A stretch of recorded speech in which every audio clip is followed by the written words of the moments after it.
Indo British advanced pain clinic నొప్పి మాయం surgery దూరం ఫర్ అపాయింట్మెంట్స్ 9155515563.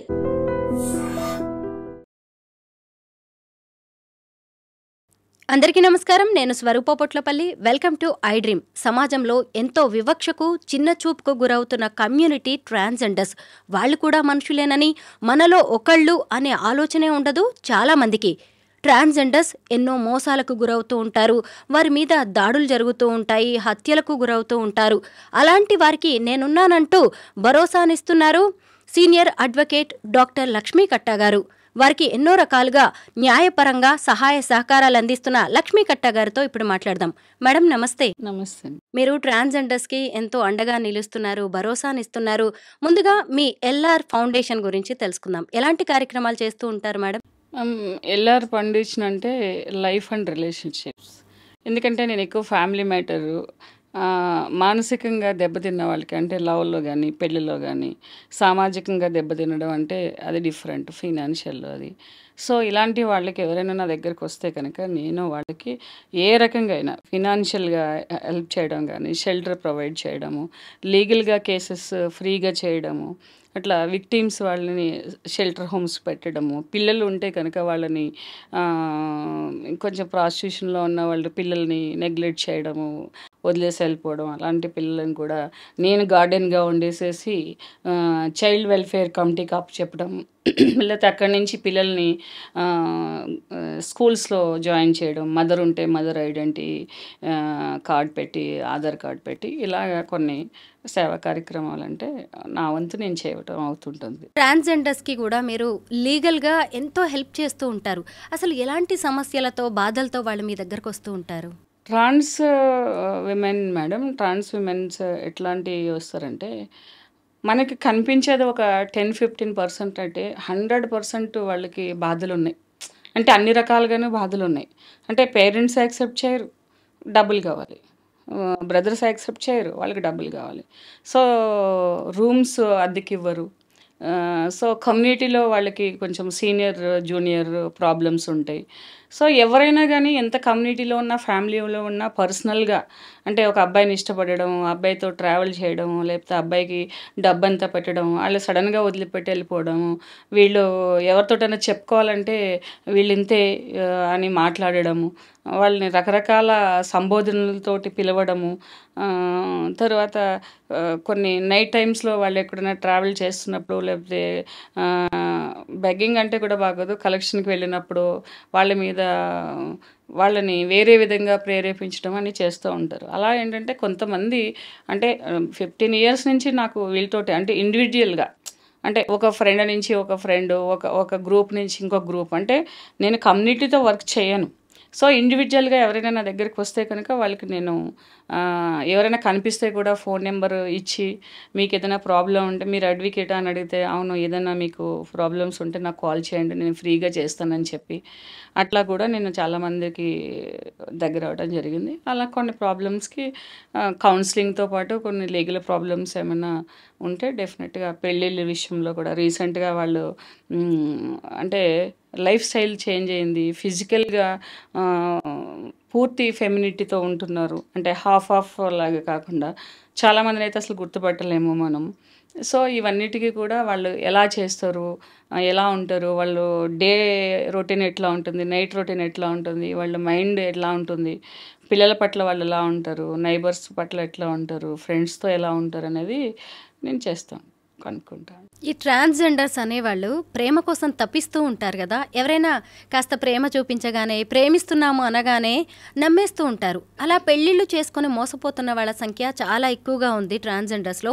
మనం ఈ మధ్య కాలంలో చూసిన అంకితా రాజ్, ఒక అతను రాజ్ కుమార్ అనే అతను అంకిత అనే ట్రాన్స్జెండర్ని పెళ్లి చేసుకున్నాడు. వాళ్ళిద్దరు కాపురం పెట్టారు. ఎన్నో వీడియోస్, ఇంటర్వ్యూస్ ఇచ్చారు. ఇప్పుడు చూస్తే ఇద్దరు విడిపోయినట్టుగా తెలుస్తోంది. అంకిత కూడా తన సోషల్ మీడియా అకౌంట్స్ నేమ్స్ అన్నీ కూడా మార్చేసింది, అంకిత నాయుడు అని చెప్పి. ఇలా ఎందుకు జరుగుతోందంటారు? ఎందుకు జరుగుతుంది అని అంటే వాళ్ళిద్దరికీ మధ్య నుండే ఆ వ్యక్తిగత విషయాలు అయితే మనకు తెలియదు, కానీ జరగడానికి ఛాన్సెస్ అయితే ఎక్కువ ఉన్నాయి. ఎందుకంటే అప్పటి వరకు వాళ్ళు ఒక లైఫ్ స్టైల్‌కి అలవాటు పడి ఉంటారు. అంటే ఒక చిన్నప్పటి నుంచి ఐసోలేటెడ్ లైఫ్ ఉంటుంది వాళ్ళకి. అంటే అందరితో ఉన్నా గూడా ఒంటరిగా ఫీల్ అవుతూ ఉంటారు. సో, కొన్ని ఏంటంటే అదే వాళ్ళకి చాలా మెడికల్ కౌన్సిలింగు ఇప్పుడు వాళ్ళకి ఒక థెరపీ సెంటర్స్‌లా వచ్చి వాళ్ళు కౌన్సిలింగ్ చేయడము ఇవన్నీ కూడా ఉన్నాయి. సో, వాళ్ళేంటంటే ఆ లైఫ్ స్టైల్‌కి అలవాటయిపోయాక అంటే కొంచెం ఫ్రీడమ్‌గా ఉంటారు వాళ్ళు. జనరల్‌గా ఒక వాళ్ళని చూసి భయపడడము అంటే విమెన్ క్వాలిటీస్ ఉండవు అని అంటారు గానీ, కొంచెము ఆ క్వాలిటీస్ అంటే బయోలాజికల్‌గా కొంచెం వస్తూ ఉంటది. ఆ ఇండిపెండెన్స్ మామూలు వైఫ్ అండ్ హస్బెండ్ మధ్యనే కొన్ని నచ్చవు. ఇలాంటి ట్రాన్స్‌జెండర్‌లో అది ఎక్కువగా ఉంటది. కానీ చాలామంది అంకితా రాజ్ విషయం అయితే నాకు తెలీదు ఆళ్ళ పర్సనల్ లైఫ్ గాని. కానీ ఈమె ఎక్స్‌పోజ్ అయ్యింది. ఎక్స్‌పోజ్ అవ్వని ఫ్యామిలీస్‌లో అంటే ఈ రిలేషన్‌షిప్‌లో ఏంటంటే 90% వాడుకొని కొన్ని రోజులు వెళ్ళిపోదాం. ఇప్పుడు ఇంజినీరింగ్ స్టూడెంట్స్ ఉంటారు. లేకపోతే డిగ్రీ స్టూడెంట్స్ ఉంటారు. లేదా జాబ్ చేయడానికి వేరే ఊరు నుంచి ఇక్కడికొస్తారు. వీళ్ళకి ఏ ఫేస్‌బుక్‌లోని, ఇన్‌స్టాగ్రామ్‌లోనే పరిచయం అవుతారు. వాళ్ళని వీళ్ళు ఇది చేస్తారు. వీళ్ళేమో కొంచెం నాన్న, చిన్ని, కన్నా, బుజ్జి అనేటప్పటికి వీళ్ళు ఇదైపోతారు. సో, అది ఎవరికైనా చెప్పుకుంటే ఏమైతారంటే, మీ వాళ్ళు ఇట్లనే చేస్తారు. మీరంతా ఇంతే అని అంటారని చెప్పుకోలేరు. కానీ వాళ్ళు చాలా బాధపడతారు. ఎందుకంటే వీళ్ళు కష్టపడి పొద్దున్నుంచి అర్ధరాత్రి, అపరాత్రి ట్రైన్‌ల మీద, బస్ స్టాండ్‌లో అక్కడ, ఇక్కడ ఫంక్షన్స్‌కి కష్టపడి తెచ్చిన డబ్బులంతా వీళ్ళు ఎంజాయ్ చేస్తారు. సాయంకాలం అయ్యేటప్పటికి వాళ్ళ ఫుడ్‌కి, వాళ్ళ మందుకి, వాళ్ళ బట్టలకి, లేకపోతే వాళ్ళు లగ్జరీస్‌కి, వాళ్ళు ట్రిప్పులని ఇప్పుడు ఇవన్నిటికి వాళ్ళు ఎంజాయ్ చేస్తారు. వీళ్ళ దగ్గర ఉన్నదంతా వాళ్ళు తిని తాగి ఎంజాయ్ చేసి వెళ్ళిపోయినప్పుడు వీళ్ళు మానసికంగా, శారీరకంగా ప్లస్ ఫైనాన్షియల్‌గా, సామాజికంగా కూడా వాళ్ళు దెబ్బతింటారు. ఒకేసారి 4 వైపులని దెబ్బతినేటప్పటికి వాళ్ళు తట్టుకోలేకపోతారు. దానివల్ల కూడా కొంతమంది వైల్డ్‌గా బిహేవ్ చేయడము ఇవన్నీ కూడా ఉంటాయి. సో, ఎక్కువ శాతం అబ్బాయిలేంటంటే ఇంట్లో చేసుకున్న పెళ్ళే, ఫ్రెండ్స్ మధ్య చేసుకున్న పెళ్ళే ఈ పెళ్ళిళ్ళన్నీ చేసుకొని ఇప్పుడు వాళ్ళు ఏం చేస్తున్నారంటే నీ పెళ్ళి చెల్లదు, బయటికెళ్తే నీ పెళ్ళికి వాల్యూ లేదు, నువ్వు చచ్చిపోతానన్నావని చూడండి ట్రాన్స్‌జెండర్‌కి చాలామంది అమ్మాయిలకి ఈ చేతులన్నీ కట్లుంటాయి. చాలామందికి. మ్యాక్సిమం ఏంటంటే వాళ్ళు పెయిన్ ఎవరితోనూ కూడా షేర్ చేసుకోలేరు ఎక్కువ. ఇప్పుడు పక్క ఫ్రెండ్‌తో చేసుకోవాలంటే ఆమె కూడా అలాంటి విక్టిమే. ఇద్దరు కలిసి ఏడ్చేవాళ్ళు కూడా ఉన్నారు. ముగ్గురు కలిసి ఏడ్చేవాళ్ళున్నారు. సో దట్ ఇలాంటివన్నీ ఏంటంటే ఎక్కువ కారణాలు ఉండడం వల్ల నేనేమంటే అది లీగల్ చేయాలి. ఒక పెళ్లి చేసుకుంటే కూడా అది లీగల్‌గా అవ్వాలి పెళ్ళి. హిందూ సెరమనీ ప్రకారంగా అవ్వాలి. లేకపోతే క్రిస్టియన్ సెరమనీ ప్రకారంగా రైట్స్ ప్రకారంగా అవ్వాలి. అది రిజిస్ట్రేషన్ కూడా చేయాలని ఇప్పుడు నేను ప్రయత్నిస్తున్నాను. తొందరలో 1-2 పెళ్ళిళ్ళు రిజిస్ట్రేషన్ కూడా అవుతుంది. ట్రాన్స్జెండర్స్ అనగానే ఎక్కువగా సెక్స్ వర్క్ ఎక్కువ మంది చేస్తూ ఉంటారు. అలాగే బెగ్గింగ్ చేస్తూ ఉంటారు, కలెక్షన్కి వెళ్తూ ఉంటారు. ఇలాంటి వాళ్ళని చూసే పెద్దగా సమాజం వాళ్ళని యాక్సెప్ట్ చేయలేకపోతుంది. ఇలాంటి వాళ్ళకి మీరు ఏదైనా కౌన్సిలింగ్ ఇస్తూ ఉంటారా? ఇప్పుడు లాస్ట్ 15 ఇయర్స్ నుంచి నాకు ఈ ట్రాన్స్‌జెండర్‌లో కొంచెంగా ట్రావెలింగ్ ఉంది మ్యామ్. ఎందుకంటే అప్పట్లో ఉన్న వాళ్ళకి, ఇప్పట్లో ఉన్న వాళ్ళకి చాలా చేంజెస్ ఉన్నాయి. ఇప్పుడంతా అప్పుడు సమాజానికి భయపడేవాళ్ళు, బయటికెళ్ళడానికి భయపడేవాళ్ళు. ఇంకా కాన్బర్ట్ సిట్యుయేషన్స్‌లో ఒక అబ్బాయిగా పుట్టిన వాళ్ళు 2-3 పిల్లలు పుట్టిన తర్వాత కూడా వాళ్ళు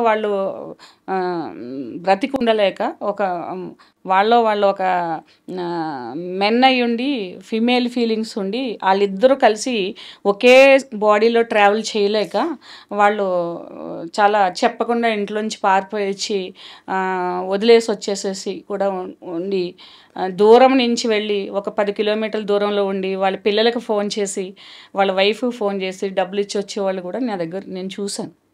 వాళ్ళు నా పిల్లలని చెప్పి ఒక ట్రాన్స్ మెన్గా మారిపోయిన వాళ్ళు ముందు అబ్బాయిగా ఉన్నప్పుడు జరిగిన సంఘటనలు తలుచుకుని ఏడ్చుకుని ఇలా చేస్తాం మేడం అని చెప్పిన వాళ్ళు కూడా ఉన్నారు. కానీ ఇప్పుడు అలా లేదు. ఎందుకంటే ఎప్పుడైతే సోషల్ నెట్వర్క్ బాగా ఇదయ్యిందో, అందరికి అందుబాటులో వచ్చిందో, ఎక్కడ ఆపరేషన్ చేస్తారు, ఎన్ని రకాల ఆపరేషన్స్ ఉన్నాయి, హార్మోన్స్ అంటే ఎలా తీసుకోవాలి, ఎయిర్ ఎలాగా లేడీలా పెట్టుకోవాలనేది అంటే పూర్తి ఫెమినిటీతో ఉంటున్నారు ఇప్పుడు వాళ్ళు.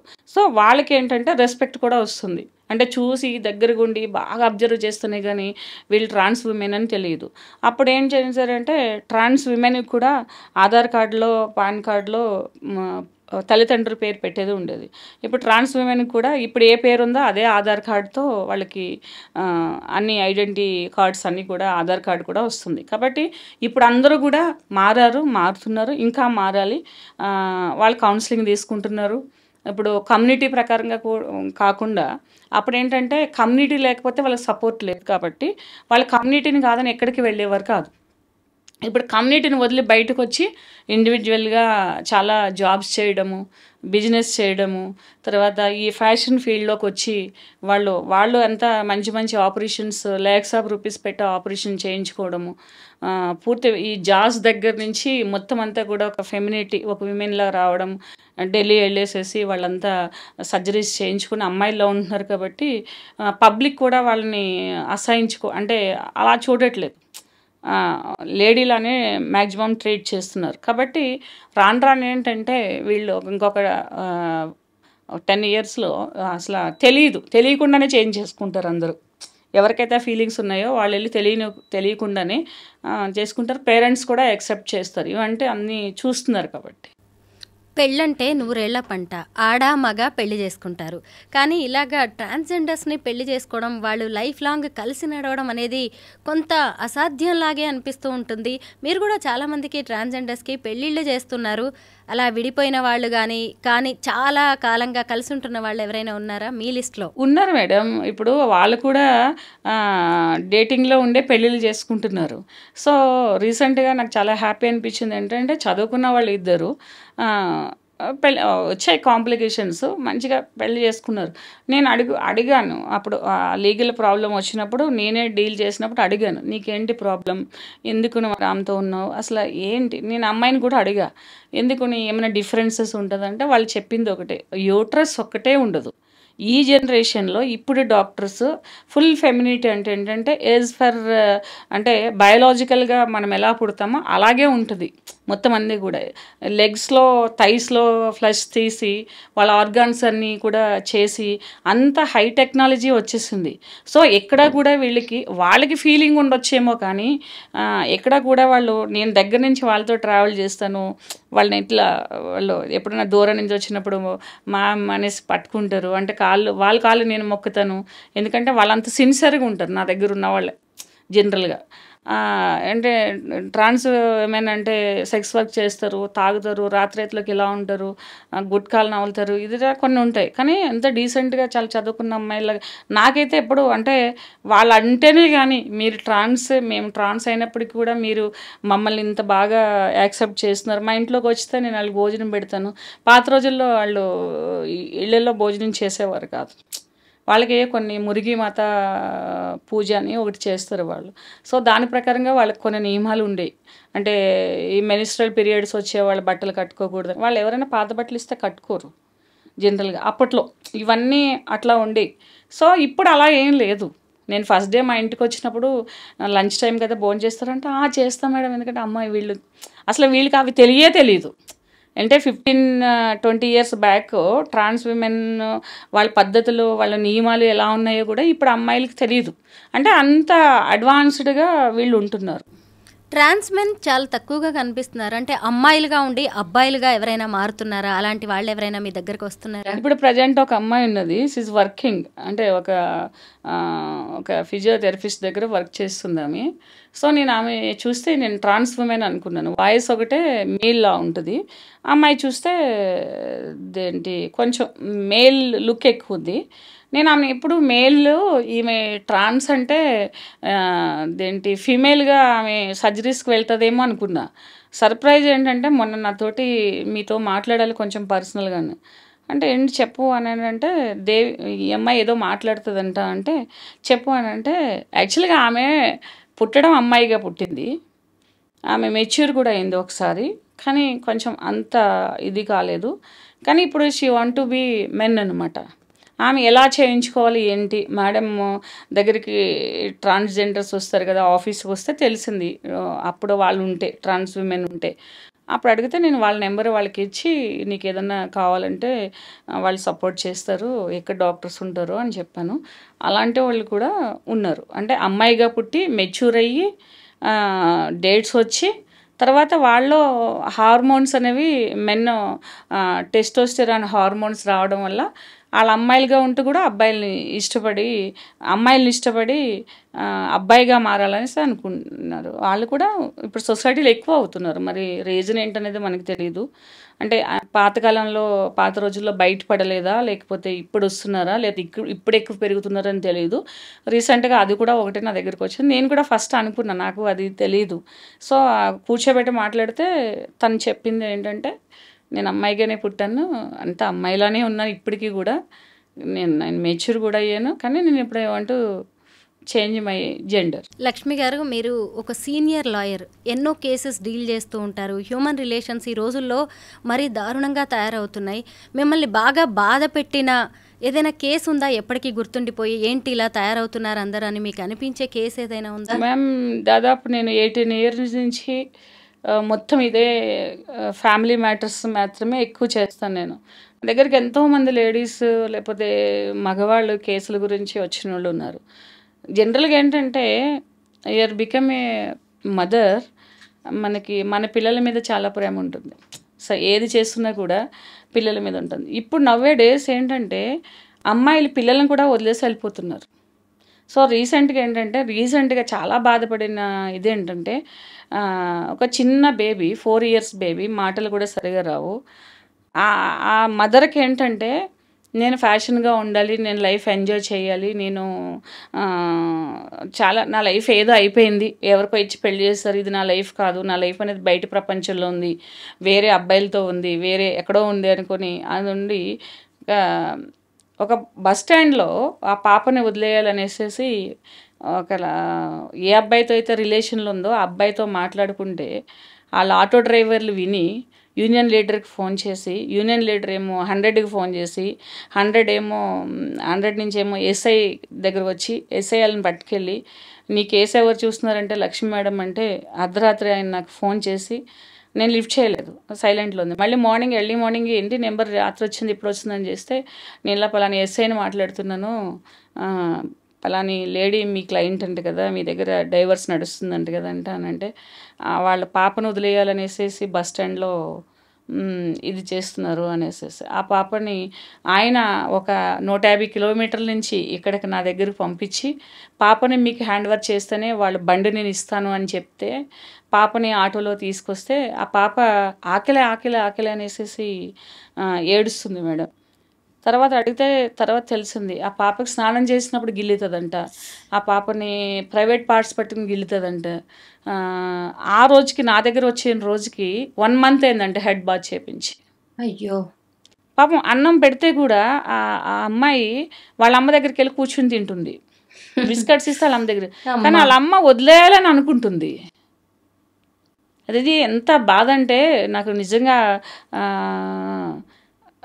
ఏంటో అసలు ఒక 2-3 days ఆ తల్లి ఏం చెప్పినా అర్థం కాదు.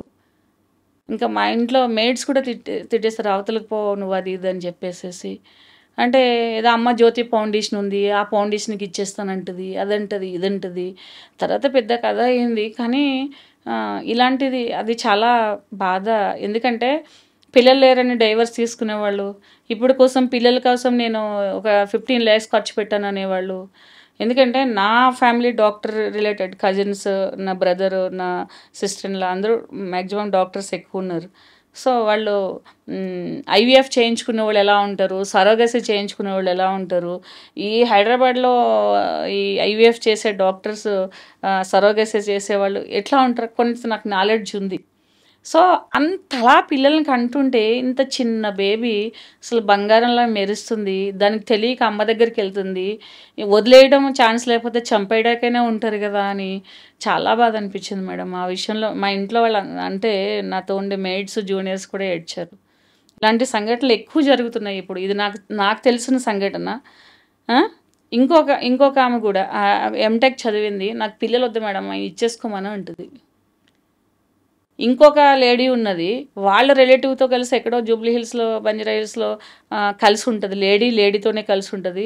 ఒక మెంటల్లీ రిటైర్డ్ బేబీని హస్బెండ్కి ఇచ్చేసింది. హస్బెండ్ చూసుకోలేక మళ్ళీ వాళ్ళ అమ్మమ్మ దగ్గర ఇలాంటి సంఘటనలు చాలా ఉంటాయి మేము. ఎందుకనంటే చాలామంది అంటుంటారు అసలు ఇది క్యారీ చేస్తే మనకు కూడా మానసికంగా డిప్రెస్ అయిపోతామని.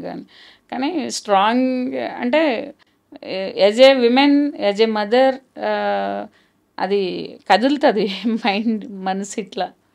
ఇంకా చాలా ఉన్నాయి అలాంటివి చూస్తే కనుక. ఆ అమ్మాయిలు ఒకటే నేను ఈ వీడియో ద్వారా చెప్పగలుగుతాను, మీ లైఫ్ మీ ఇష్టం, మీరు ఎంజాయ్ చేయండి. ఒకవేళ లైఫ్ బాగా ఎంజాయ్ చేయాలి, ఇది ఎంజాయ్మెంట్ అంటే మీ దృష్టిలో ఏదో ఉంది, ఓన్లీ సెక్స్, తాగడము, పబ్బులకు వెళ్ళడము, తిరగడము, ట్రిప్లు వెళ్ళడం, గోవా వెళ్ళడం, స్టార్ హోటల్స్లో స్టే చేయడం, ఇలాంటి లైఫ్ మీరు కావాలి అనుకున్నారంటే ఫస్ట్ ఆఫ్ ఆల్ పెళ్ళిళ్ళు చేసుకోవద్దు. పెళ్ళిళ్ళు చేసుకున్న పిల్లల్ని కనొద్దు. ప్రెగ్నెంట్ ఉన్నప్పుడు ఒకవేళ అన్ఫార్చునేట్ మీకు ప్రెగ్నెంట్ వస్తే అబార్షన్ చేయించుకోండి. కానీ పిల్లల్ని ప్రపంచంలో తీసుకొచ్చి ఇలా వాళ్ళని మీరు బ్రతకుండగానే వాళ్ళని వదిలేయాలి, చంపేయాలి, ఆ పాపని ఏదో ఊహలు, ఆ పాపని ఎవరైనా తీసుకెళ్ళి ఏమైనా రేప్ చేస్తే ఉంది. ఏ ఆటో వాళ్ళు మిడ్-నైట్ 12 o'clock 1 o'clock ఎవరుంటారు మేడం ఆటోలో? అంటే బస్ స్టాండ్లో ఎవరుంటారు? ఇలాంటి వాళ్ళు ఉంటారు. పిచ్చోళ్ళు పడుకుంటారు, తాగేసిన వాళ్ళు పడుకుంటారు, ఆటో డ్రైవర్లు ఉంటారు.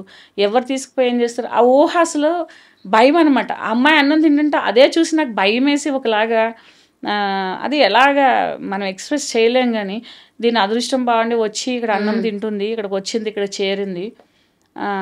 లేకపోతే ఆ రాత్రి నిజంగానే అతను ఎవరు వినకపోతే ఈ పిల్ల ఎక్కడుండేది? ఎవరైనా రేప్ చేసి చంపేస్తే, ఎవరైనా అమ్మేస్తే, చక్కటి పిల్ల.